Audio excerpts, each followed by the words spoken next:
하나님의 사랑은 한결같고, 이런 제목으로 함께 말씀을 대하겠습니다. 오늘 우리가 맥주 감사주일로 지킵니다. 우리가 1년을 지나면서 두 번의 감사절을 저희가 맞이합니다. 한 번은 맥주 감사주일이고 한 번은 추수 감사주일입니다. 가끔 궁금할 때가 있습니다. 우리가 지키는 맥주 감사주일, 추수 감사주일, 성경에 어떤 절기와 연결되어 있을까? 이런 궁금함이 있을 때가 있습니다. 우리는 흔히 우리가 지키는 절기들이 성경에 나와 있는 이스라엘의 절기와 관계되어 있을 것 같다, 기본적으로 이렇게 생각합니다. 어느 정도는 맞고요, 어느 정도는 좀 다르기도 합니다. 이스라엘의 3대 절기가 있습니다. 우리가 아는 것처럼 유월절, 이제 자막에 보이죠? 77절, 초막절, 이렇게 3대 절기가 있습니다.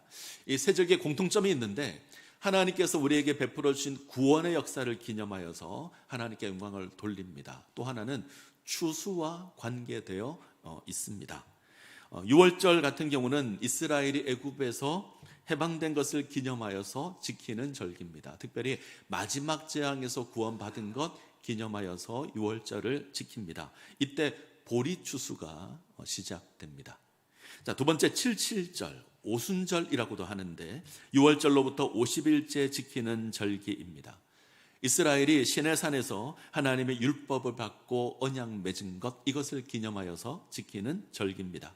이스라엘이 공식적으로 하나님의 백성으로 선포된 그런 절기입니다. 이 오순절에 신약으로 오게 되면 성령이 임해서 교회가 이제 시작되게 됩니다. 공식적인 교회 출발의 시작이 또한 오순절이기도 합니다.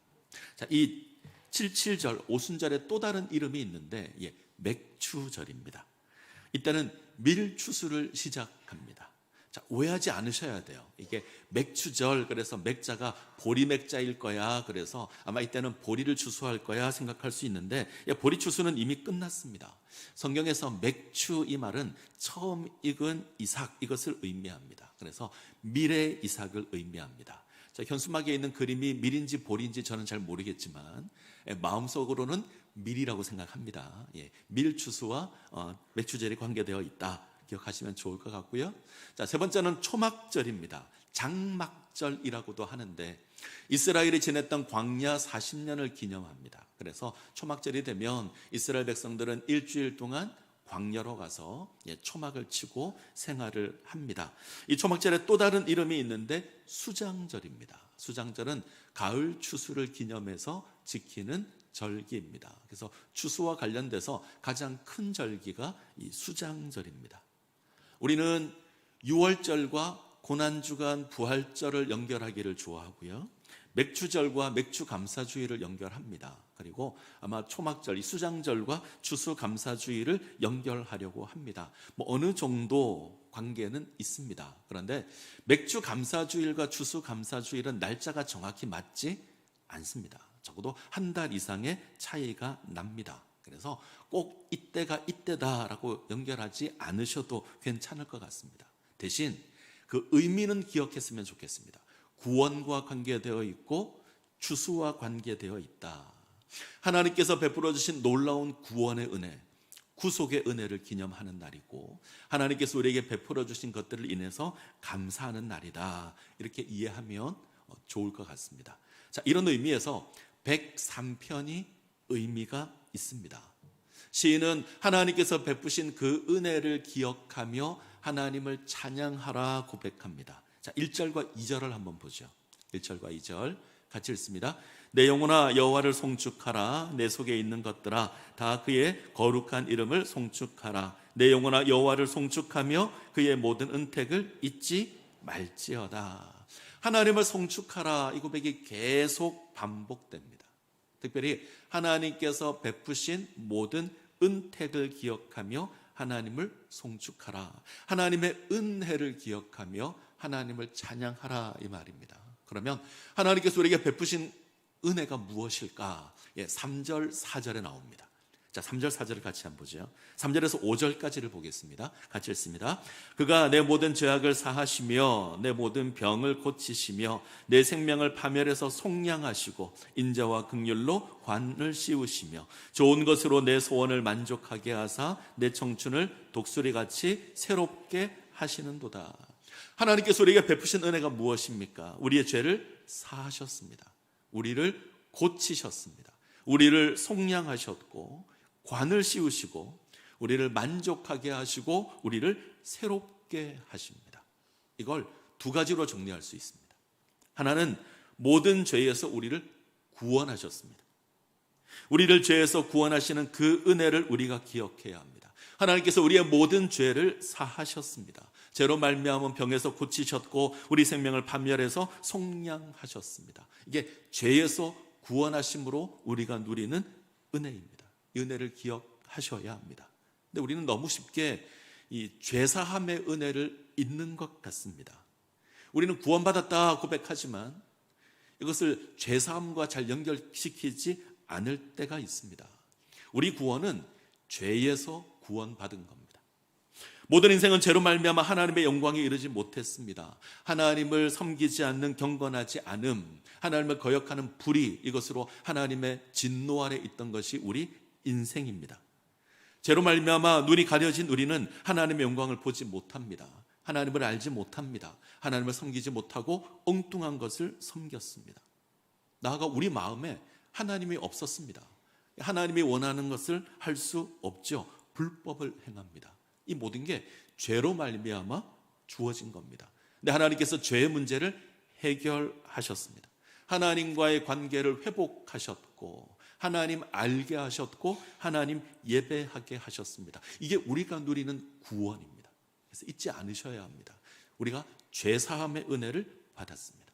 자, 두 번째 우리가 누리는 은혜는 새롭게 하시는 은혜입니다. 우리를 죄에서 구원하신 하나님, 우리를 날마다 새롭게 하십니다. 자, 4절 5절을 다시 한번 보죠. 4절 5절. 내 생명을 파멸해서 속량하시고 인자와 긍휼로 관을 씌우시며 좋은 것으로 내 소원을 만족하게 하사 내 청춘을 독수리같이 새롭게 하시는도다. 하나님께서 우리의 소원을 만족하게 하신다. 내가 원하는 소원을 들어주신다. 이렇게 이해할 수 있는데 조금 번역을 바꿨으면 좋겠습니다. 이 원문에는 이 소원이라는 단어가 없습니다. 우리의 몸, 우리의 삶 이렇게 번역하는 게 좋을 것 같습니다. 그리고 번역은 하나님께서 우리를 당신의 뜻대로 세워가신다. 하나님께서 우리를 하나님의 백성으로 세워가십니다. 독수리처럼 새롭게 하십니다. 자, 정리해보죠. 우리가 기억할 하나님의 은혜는 두 가지입니다. 하나님 우리를 모든 죄에서 구원하셨습니다. 하나님 섬길 수 없는 인생인데 하나님 섬기며 예배하게 하셨습니다. 두 번째, 우리를 새롭게 하십니다. 하나님의 백성으로 만들어 가십니다. 이것이 우리가 기억해야 될 하나님의 은혜입니다. 자, 이 고백에서 주목할 것이 있는데 죄에서 구원했다는 것이 우리가 완벽한 존재가 된 것을 말하지는 않습니다. 분명 죄에서 구원하셨습니다. 죄와 상관없는 존재가 됩니다. 근데 우리 삶을 보면 여전히 죄가 있습니다. 우리는 여전히 죄를 짓고 삽니다. 그래서 하나님께서 우리를 날마다 새롭게 하십니다. 이스라엘을 한번 생각해 볼까요? 이들은 430년 애굽 종살이를 했습니다. 하나님께서 구원하십니다. 이스라엘에게 애굽은 죽음의 땅입니다. 절망의 땅입니다. 이런 이스라엘이 애굽에서 구원받았습니다. 하나님의 놀라운 백성으로 세워집니다. 더 이상 이스라엘은 애굽의 노예가 아니고 바로의 종이 아닙니다. 하나님의 백성이며 하나님의 종입니다. 근데 이스라엘의 모습을 보면 끊임없이 애굽으로 가려고 합니다. 애굽을 기억하고 애굽을 그리워하고, 먹을 것이 없으면 애굽을 그리워하고, 마실 것이 없으면 애굽을 그리워합니다. 가나안 땅 정탐하고 크고 견고한 성이 있고 아모리 족속이 있고 아낙 자손이 있다, 이것을 알고는 다시 애굽으로 가려고 합니다. 모세가 산 위에 있을 때 산 아래에 있는 이스라엘은 금송아지 만들었습니다. 금송아지는 애굽에 있는 목축의 신 아피스의 형상입니다. 이들은 여전히 애굽의 삶을 살고 있습니다. 애굽의 흔적이 가득한 겁니다. 우리도 동일하죠. 죄에서 구원을 받았습니다. 죄의 종이 아니고 의의 종입니다. 우리는 죽음 가운데 거하지 않고 생명 가운데 거합니다. 그런데 우리의 삶을 보면 죄가 있죠. 여기서 우리의 고민이 있습니다. 죄에서 구원받았는데 여전히 우리 가운데 죄가 있고, 여전히 우리가 죄를 짓는다면 하나님 우리를 버리지 않을까? 하나님 우리의 구원을 취소하지 않으실까? 이런 고민이 있습니다. 아닙니다. 하나님 우리를 버리시지 않으십니다. 우리가 다시 죄를 짓는다고 해도, 우리에게 여전히 죄의 모습이 있다고 해도 하나님 우리를 모른다 하지 않으실 겁니다. 죄에서 구원받았습니다. 예수 그리스도의 십자가의 구속으로 죄사함을 받았습니다. 이것으로 우리의 신분이 바뀌었습니다. 죄의 종이었는데 의의 종이 됩니다. 우리의 신분이 변했습니다. 이 신분은 무슨 일이 있어도 변하지 않습니다. 자, 로마서 8장 1절 2절 한번 볼까요? 같이 읽습니다. 그러므로 이제 그리스도 예수 안에 있는 자에게는 결코 정죄함이 없나니 이는 그리스도 예수 안에 있는 생명의 성령의 법이 죄와 사망의 법에서 너를 해방하였음이라. 우리에게 결코 정죄함이 없습니다. 죄와 사망의 법에서 해방되었습니다. 우리는 하나님의 생명을 누리는 하나님의 자녀가 되었습니다. 믿으시기 바랍니다. 근데 여전히 우리에게 죄가 있죠. 그 죄가 우리를 흔듭니다. 그럼에도 불구하고 하나님이 우리를 버리시지 않습니다. 구원을 취소하지 않습니다. 우리를 새롭게 하실 겁니다. 우리를 거룩하게 하실 겁니다. 이걸 성화라고 합니다. 103편에서는 독수리처럼 새롭게 하신다. 자, 8절 9절 볼까요? 103편 8절 9절 같이 읽습니다. 여호와는 긍휼이 많으시고 은혜로우시며 노하기를 더디하시고 인자하심이 풍부하시도다. 자주 경책하지 아니하시며 노를 영원히 품지 아니하시리로다. 여전히 죄를 짓는 우리를 향해서 하나님 노하기를 더디하시고 변함없이 은혜를 베풀어 주십니다. 은혜 거두지 않으십니다. 10절 우리의 죄를 따라 우리를 처벌하지는 아니하시며 우리의 죄악을 따라 우리에게 그대로 갚지는 아니하셨으니. 하나님 죄를 따라 우리의 죄를 처벌하지 않으십니다. 하나님께서 우리의 지은 죄를 그대로 처벌하신다면 아마 이 자리에 아무도 남아있지 않을 겁니다. 하나님 우리를 용서하시고 우리를 다시 회복시켜 주십니다. 날마다 우리를 새롭게 하십니다. 이것이 우리가 누리는 두 번째 은혜입니다. 자, 12절 13절 볼까요? 같이 읽습니다. 동이 서에서 먼 것 같이 우리의 죄가를 우리에게서 멀리 옮기셨으며 아버지가 자식을 긍휼히 여김같이 여호와께서는 자기를 경외하는 자를 긍휼히 여기시나니. 하나님께서 죄가를 옮겼습니다. 허물과 죄와 허물을 치워버렸습니다. 해가 뜨는 동쪽과 해가 지는 서쪽은 가장 멀 겁니다.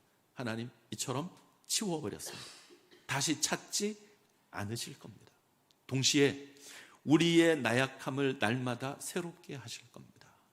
부모가 자식을 키울 때 자식이 잘못하면 책망하죠.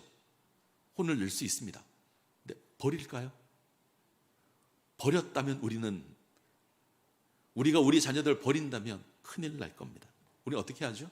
불쌍히 여기고 긍휼히 여기고 용서하고 안아줍니다. 하나님 그렇게 하실 겁니다. 우리가 죄를 지으면 책망할 수 있습니다. 때로는 혼을 낼 수 있습니다. 그러나 버리시는 게 아닙니다. 우리를 회복시키시는 것이고 우리를 안아주시는 것입니다. 자, 시인이 기억하기 원하는 하나님의 은혜가 이겁니다.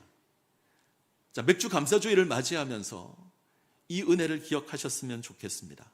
이 하나님의 사랑을 기억하셨으면 좋겠습니다. 우리를 구원하신 하나님이십니다. 우리의 나약함에도 불구하고 우리를 버리시지 않고 우리를 새롭게 하시는 하나님이십니다. 이 하나님 기억하시고 이 하나님 예배하시기를 바랍니다. 말씀을 조금 더 깊게 보겠습니다. 자, 오늘 시인은 하나님께서 행하신 은택을 잊지 말라 이렇게 시작했습니다. 하나님의 은혜를 기억하고 찬양하라 선포하는데 그 은혜는 우리 죄를 사하시는 은혜이고 우리를 새롭게 하시는 은혜입니다. 이걸 한마디로 정리할 수 있는 표현이 있는데 시편 103편에서는 우리를 아신다입니다. 하나님께서 우리를 아십니다. 자, 14절에서 16절 14절에서 16절 같이 읽습니다. 이는 그가 우리의 체질을 아시며 우리가 단지 먼지뿐임을 기억하심이로다. 인생은 그날이 풀과 같으며 그 영화가 들의 꽃과 같도다. 그것은 바람이 지나가면 없어지나니 그 있던 자리도 다시 알지 못하거니와. 하나님 우리의 체질을 아십니다. 우리가 흙으로 창조된 것 하나님 아십니다. 우리가 먼지에 불과하다 하나님 아십니다. 정말 보잘것없는 인생입니다. 흙이고 먼지입니다. 인생은 풀과 같고 그 영광이 꽃과 같습니다. 화무시비롱이라는 말이 있습니다. 꽃의 붉은 기운이 10일을 가지 않는다. 인생이 때로 화려하게 보이지만 그 영광은 10일에 불과합니다. 인생은 초라한 풀에 불과하고요. 바람이 불면 날려가는 것이 인생입니다. 세월의 흐름 속에 사람은 지나갈 것이고 그러면 아무도 기억하지 않을 겁니다. 그런 게 인생입니다. 흙과 같고 먼지와 같습니다. 그런데 이런 우리를 기억하시는 분이 계십니다. 우리를 아시는 분이 계십니다.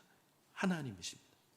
오늘 시인이 고백하는 가장 중요한 고백의 그 감사의 제목이 이것입니다. 하나님 우리를 아십니다. 하나님 우리를 기억하십니다. 앞의 내용과 연결시켜 볼까요? 하나님 우리가 죄를 지을 수밖에 없는 존재라는 거 아십니다. 우리의 본질을 아십니다. 흙이고 먼지여서 죄를 지을 수밖에 없는 연약한 존재라는 거 아십니다. 넘어질 수밖에 없는 존재라는 거 하나님 압니다. 꼬작 풀에 불과하다는 거 하나님 아십니다. 때로는 꽃이 피어 그럴듯하게 보이지만 꼬작해야 풀입니다. 금방 시들어버리고 바람이 불면 사라지는 그런 보잘것없는 인생입니다. 이것을 알면 버릴 거예요.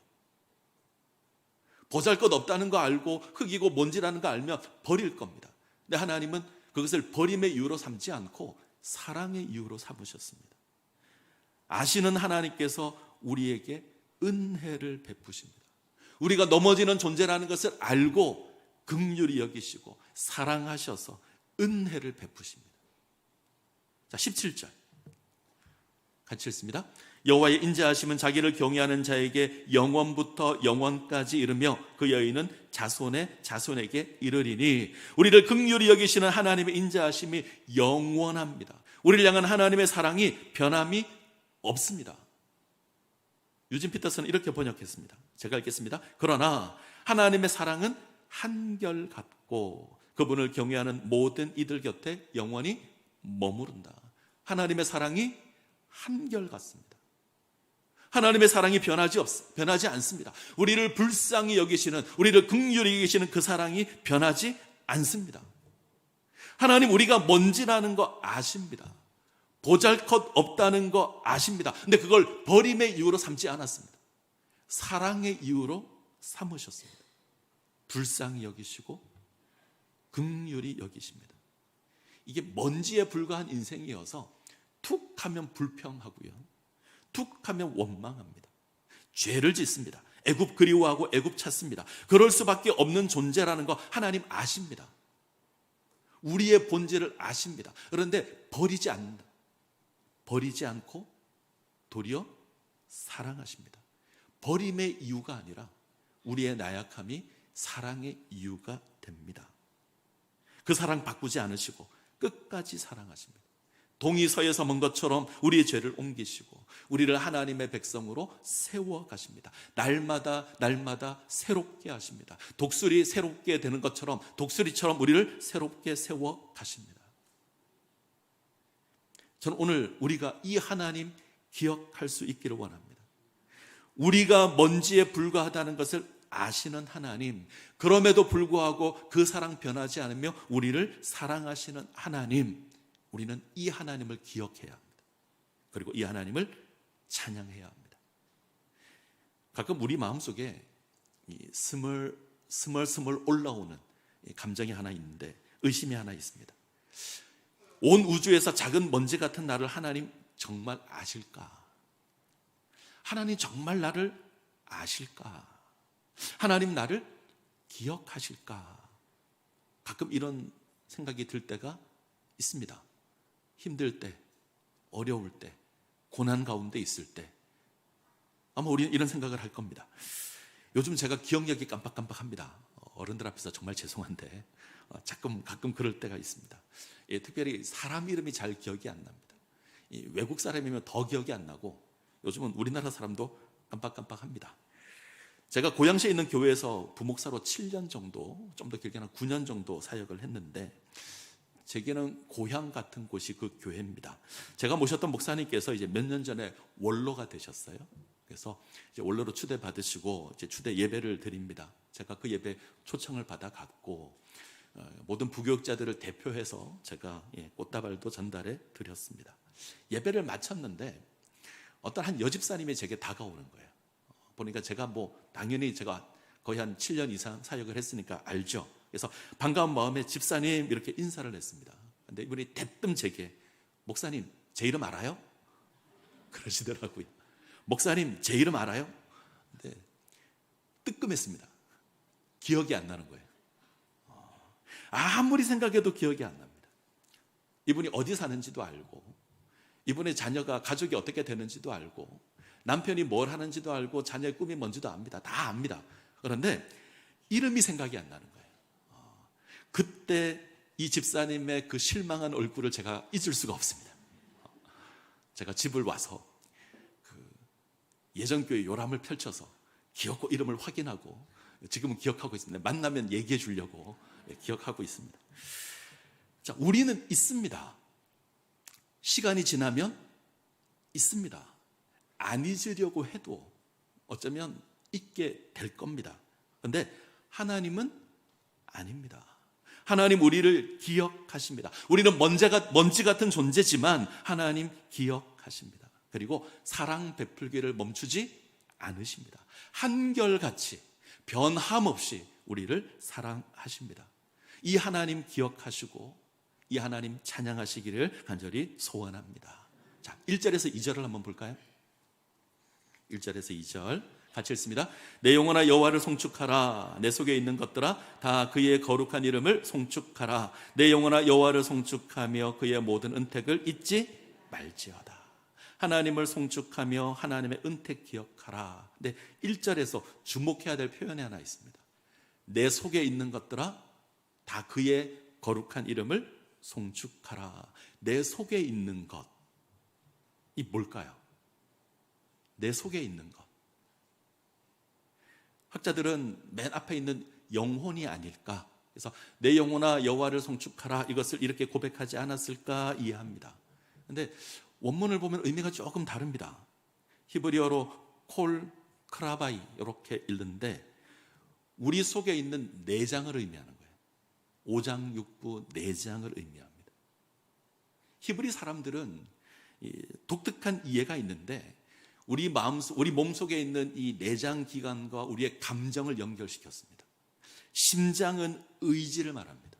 콩팥은 양심을 말하고 창자는 고통을 의미합니다. 창자가 끊어지는 고통 이러잖아요. 이런 게 있고 간은 영광을 의미합니다. 지금 시인이 내 속에 있는 것들아 하나님을 송축하라 이랬을 때는 우리에게 있는 모든 것, 우리에게 주어진 모든 감정을 동원해서 하나님을 찬양하라는 겁니다. 내가 지니고 있는 의지로 하나님을 찬양해야 합니다. 나의 양심으로, 나의 두려움으로 하나님을 찬양해야 합니다. 나의 기쁨의 감정으로, 감사의 감정으로 하나님을 찬양해야 합니다. 나의 모든 것으로 하나님을 찬양하는 겁니다. 우리가 왜 이렇게 찬양해야 되죠? 하나님 우리의 모든 것을 아십니다. 먼지 같은 나의 인생을 하나님께서 아십니다. 우리 마음 아시고 우리 양심을 아시고 우리가 뭘 두려워하는지 아시고 우리가 뭘 기뻐하는지도 하나님 아십니다. 그 하나님 앞에 우리의 모든 것으로 하나님을 찬양해야 합니다. 오늘 우리의 예배가 그랬으면 좋겠습니다. 우리를 향한 하나님의 은혜를 기억하십시오. 하나님 우리를 아십니다. 죄에서 구원하시고 우리를 날마다 새롭게 하십니다. 우리가 먼지 같다는 것을 아시기에 우리에게 사랑을 베푸시고 그 사랑이 변하지 않는 겁니다. 하나님께서 죽음에 가는 우리를 구원하십니다. 죽었는데 살았습니다. 그리고 새롭게 하십니다. 먼지 같은 우리를 아시고 우리를 기억하시며 사랑을 베풀어 주시고 멈추지 않습니다. 독수리처럼 새롭게 하실 겁니다. 변함없는 사랑으로 이렇게 하실 겁니다. 또 하나, 다음 주일이 교회 설립 53주년인데 우리 교회를 이렇게 세워가실 겁니다.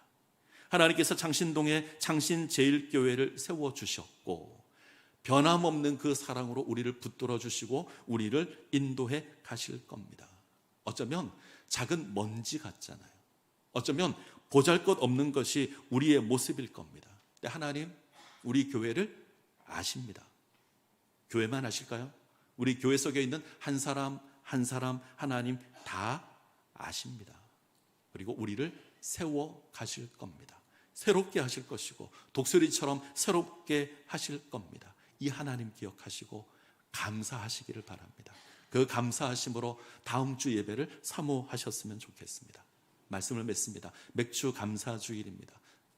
하나님을 기억하십시오. 나를 사랑하시고 구원하신 하나님, 먼지 같은 인생인데, 정말 보잘것없는 인생인데 하나님 우리를 사랑해 주셨고 구원해 주셨습니다. 그 은혜를 기억하시며 하나님 찬양할 수 있기를 원합니다.